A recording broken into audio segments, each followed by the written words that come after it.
আসসালামু আলাইকুম। আশা করি সবাই ভালো আছেন। তো আগামী ৭ তারিখ নৌবাহিনীর স্টোরম্যান পদে যে পরীক্ষাটি রয়েছে, সেটির জন্য আপনারা কিভাবে পড়বেন, তার জন্য আমি একটি মানবন্টন এবং বিষয়ভিত্তিক প্রস্তুতির সিলেবাস নিয়ে এসেছি। তো আপনারা এটা থেকে যদি আপনারা পড়েন, তাও আশা করি মোটামুটি কমন পড়তে পারে। তো যারা আপনারা সাজেশন খুঁজছেন বা আপনারা কিছু যে সাময়িক প্রশ্ন থাকবে বা রিসেন্ট প্রশ্ন থাকবে সেগুলি বললে আপনারা পরীক্ষার মধ্যে টিকে যাবেন, এই বিষয়টা এমন না। তো যারা সাজেশনের জন্য কিছু প্রশ্ন পড়ে যাবেন তারা কিছু প্রশ্নই পারবেন, বাকি যেগুলো আসবে সেগুলো আপনারা আনসার করতে পারবেন না। তো কারণ ওইগুলি থেকে যে প্রত্যেকবার যে একই প্রশ্ন আসবে সেটা নয়। যদি আপনারা সিলেবাস অনুযায়ী পড়েন তাহলে এই সিলেবাসের অন্তর্ভুক্ত যেগুলি থাকে সেগুলি প্রশ্ন আপনারা পড়ে যেতে পারবেন এবং আপনারা সেগুলি আনসার করতে পারবেন। তো এখানে আপনারা দেখতে পাচ্ছেন বাংলা বিষয়গুলি যেগুলো রয়েছে সেগুলো বাংলা ব্যাকরণ থেকে সমার্থক ও বিপরীত শব্দ যে টপিকটা রয়েছে সেই প্রশ্নগুলি প্রত্যেকবার যে কোনো পরীক্ষার মধ্যে আসে এবং এক কথায় প্রকাশ আসে। সব শুদ্ধ বানান, কারক বিভক্তি ও প্রবাদের প্রচলনগুলো ভালো করে পড়তে হবে। তো সাহিত্য থেকে আপনারা প্রত্যেকবারই যে প্রশ্নগুলি আছে সেগুলি পড়বেন। মূলত বিসিএস এ যে প্রশ্নগুলি থাকে সেইগুলি যদি আপনারা ভালো করে পড়ে যান তো আশা করি আপনারা কমন পেতে পারেন। তো তারপরে রয়েছে ইংলিশ যে টপিকটা রয়েছে সেটা হচ্ছে রাইট ফর্ম অফ ভার্ব রয়েছে, প্রিপোজিশন রয়েছে, আইডিয়াম ফ্রেজ রয়েছে এবং প্রত্যেকবার যেগুলি প্রশ্ন আসবেই আসবে সেগুলি হচ্ছে এখানে স্পেলিং এবং সিনোনিম এবং অ্যান্টোনিম এই থেকে প্রশ্ন আসেই। এর মধ্যে রয়েছে গ্রামারের যে নিয়মগুলি রয়েছে সেগুলোর মধ্যে আপনারা ট্রান্সলেশন যেটা রয়েছে সেটি আপনারা পড়তে পারেন। এইগুলি আপনারা প্রত্যেক যেগুলো পরীক্ষার মধ্যে আসে সেগুলো আপনারা প্রত্যেকবারই কমন পাবেন। আর গণিত পাঠ যেটা রয়েছে বীজগণিত এবং পাটিগণিত যে পাঠটা রয়েছে সেগুলি মূলত অষ্টম শ্রেণী এবং দশম শ্রেণীর যে অঙ্কগুলি রয়েছে লাভ, ক্ষতি, সুদ, মুনাফা, অনুপাত, ঐকিক নিয়ম এইগুলি আপনারা ভালো করে পড়বেন এবং যে মান নির্ণয় এবং উৎপাদ যে প্রশ্নগুলো রয়েছে সেগুলি আপনারা ভালো করে করে আসবেন। কারণ কোথা থেকে প্রশ্ন আসছে তা বলা যায় না। কেননা এটা নৌবাহিনীর প্রশ্ন, প্রত্যেকবার স্ট্যান্ডার্ড প্রশ্ন করে।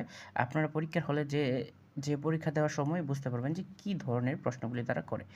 তো অবশ্যই স্ট্যান্ডার্ড ধরনের প্রশ্ন করবে। যে সাধারণ জ্ঞান যেগুলো রয়েছে, যে রিসেন্ট যেগুলো রয়েছে অবশ্যই সেগুলি পড়বেন। যে কারেন্ট অ্যাফেয়ার্সে বাজারের যে রিসেন্ট বইগুলো রয়েছে সেগুলির আপনারা পড়তে পারবেন।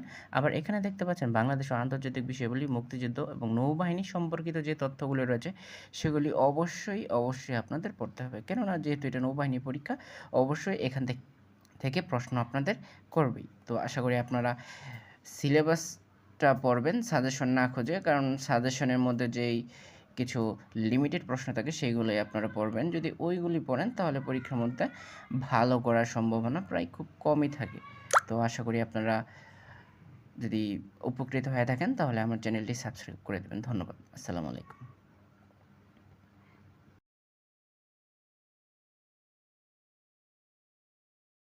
আসসালামু আলাইকুম। আশা করি সবাই ভালো আছেন। তো আগামী ৭ তারিখ নৌবাহিনীর স্টোরম্যান পদে যে পরীক্ষাটি রয়েছে সেটির জন্য আপনারা কিভাবে পড়বেন, তার জন্য আমি একটি মানবন্টন এবং বিষয়ভিত্তিক প্রস্তুতির সিলেবাস নিয়ে এসেছি। তো আপনারা এটা থেকে যদি আপনারা পড়েন তাও আশা করি মোটামুটি কমন পড়তে পারে। তো যারা আপনারা সাজেশন খুঁজছেন বা আপনারা কিছু যে সাময়িক প্রশ্ন থাকবে বা রিসেন্ট প্রশ্ন থাকবে সেগুলি বললে আপনারা পরীক্ষার মধ্যে টিকে যাবেন, এই বিষয়টা এমন না।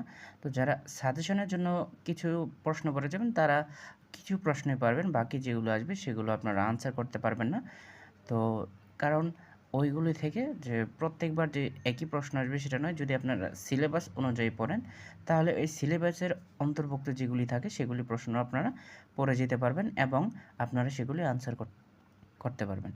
তো এখানে আপনারা দেখতে পাচ্ছেন বাংলা বিষয়গুলি যেগুলো রয়েছে সেগুলো বাংলা ব্যাকরণ থেকে সমার্থক ও বিপরীত শব্দ যে টপিকটা রয়েছে সেই প্রশ্নগুলি প্রত্যেকবার যে কোনো পরীক্ষার মধ্যে আসে এবং এক কথায় প্রকাশ আসে। সব শুদ্ধ বানান, কারক বিভক্তি ও প্রবাদের প্রচলনগুলো ভালো করে পড়তে হবে। তো সাহিত্য থেকে আপনারা প্রত্যেকবারই যে প্রশ্নগুলি আছে সেগুলি পড়বেন। মূলত বিসিএস এ যে প্রশ্নগুলি থাকে সেইগুলি যদি আপনারা ভালো করে পড়ে যান তো আশা করি আপনারা কমন পেতে পারেন।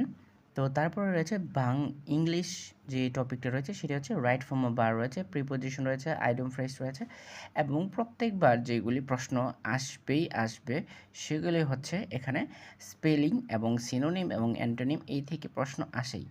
এর মধ্যে রয়েছে গ্রামারের যে নিয়মগুলি রয়েছে সেগুলোর মধ্যে আপনারা ট্রান্সলেশন যেটা রয়েছে সেটি আপনারা পড়তে পারেন। এইগুলি আপনারা যেগুলো পরীক্ষার মধ্যে আসে সেগুলো আপনারা প্রত্যেকবারই কমন পাবেন। আর এর গণিত পাঠ যেটা রয়েছে বীজগণিত এবং পাটিগণিত যে পাঠটা রয়েছে সেগুলি মূলত অষ্টম শ্রেণী এবং দশম শ্রেণীর যে অঙ্কগুলি রয়েছে লাভ, ক্ষতি, সুদ, মুনাফা, অনুপাত, ঐকিক নিয়ম এইগুলি আপনারা ভালো করে পড়বেন এবং যে মান নির্ণয় এবং উৎপাদ যে প্রশ্নগুলো রয়েছে সেগুলি আপনারা ভালো করে করে আসবেন। কারণ কোথা থেকে প্রশ্ন আসছে তা বলা যায় না। কেননা এটা নৌবাহিনীর প্রশ্ন, প্রত্যেকবার স্ট্যান্ডার্ড প্রশ্ন করে। আপনারা পরীক্ষার হলে যে পরীক্ষা দেওয়ার সময় বুঝতে পারবেন যে কী ধরনের প্রশ্নগুলি তারা করে। তো অবশ্যই স্ট্যান্ডার্ড ধরনের প্রশ্ন করবে। যে সাধারণ জ্ঞান যেগুলো রয়েছে, যে রিসেন্ট যেগুলো রয়েছে অবশ্যই সেগুলি পড়বেন। যে কারেন্ট অ্যাফেয়ার্সে বাজারে যে রিসেন্ট বইগুলো রয়েছে সেগুলির আপনারা পড়তে পারবেন।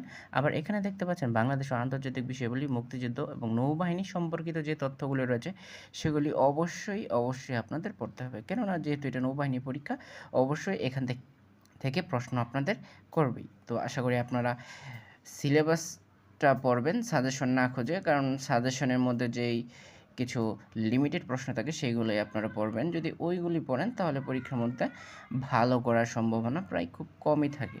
তো আশা করি আপনারা যদি উপকৃত হয়ে থাকেন তাহলে আমার চ্যানেলটি সাবস্ক্রাইব করে দেবেন। ধন্যবাদ। আসসালামু আলাইকুম।